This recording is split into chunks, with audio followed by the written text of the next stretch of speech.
በስመ አብ ወወልድ ወመንፈስ ቅዱስ አሐዱ አምላክ። በስመ አብ ወወልድ ወመንፈስ ቅዱስ አሐዱ አምላክ።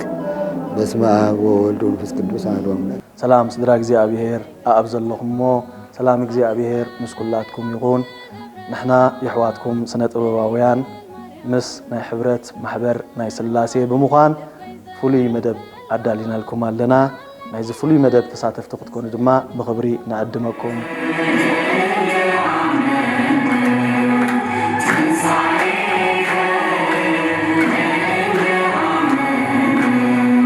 ወንጌል ማቴዎስ ምዕራፍ 5 ፍቅዲ 9 ዘሎ ሃይሊ ቃል ገበርቲ ሰላም ውሉድ ኣምላክ ክበሃሉ እዮም እሞ ብፁዓን እዮም ኣብ ትሕቲ ዝብል ቴማ ዝተፈላለየ መርሃ ግብሪ ኣዳሊናልኩም ኣለና። ዘለና መርሃ ግብሪ መደብና ካፋርስ ብጸሎት ምስ ጀመረ መዝሙር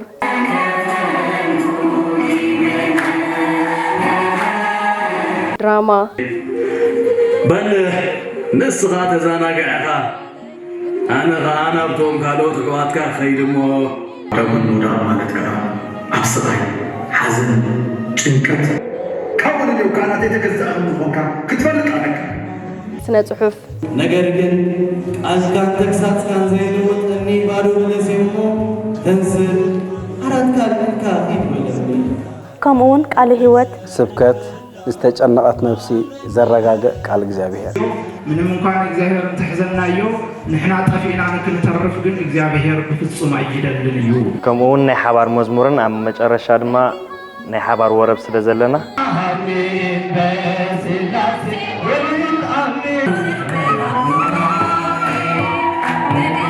ሰላም ስድራ እግዚአብሔር በቢእዝ ዕለት 8 ወርሒ 5 2015 ፈረንጂ ድማ ዕለት 16 ወርሒ 1 2023 ኣብ ቦሌ ሚካኤል መንፈሳዊ ጉባኤ ኣዳሊናልኩም ኣለና። ንጅምረሉ ሰዓት ትቀጠር ቀጥርፋድስ ኮይኑ ንውደሉ ሰዓት ከዓ ሰዓት 5 እዩ ከምቲ ቴማና ናይ ሰላም ዝኾነ እግዚአብሔር ኣምላክ ከዓ ሰላም መጣን ከውርተልና ኩላትና ሓቢርና ንእግዚአብሔር ኣምላክ ከነመስግን ብኽብሪ ንዕድም እቲ ሓጢኣትናን በደልናን ዘይፀዋፅብ እግዚአብሔር ኣምላክ ሕጂ እውን ካብ ምሕረቱ ክንቋደስ ስለ ዝፈቐደልና ኣብዚ ዓብዪ ናይ መንፈሳዊ ጉባኤ ተሳተፍቲ ክንከውን ክብሪ ንዕድም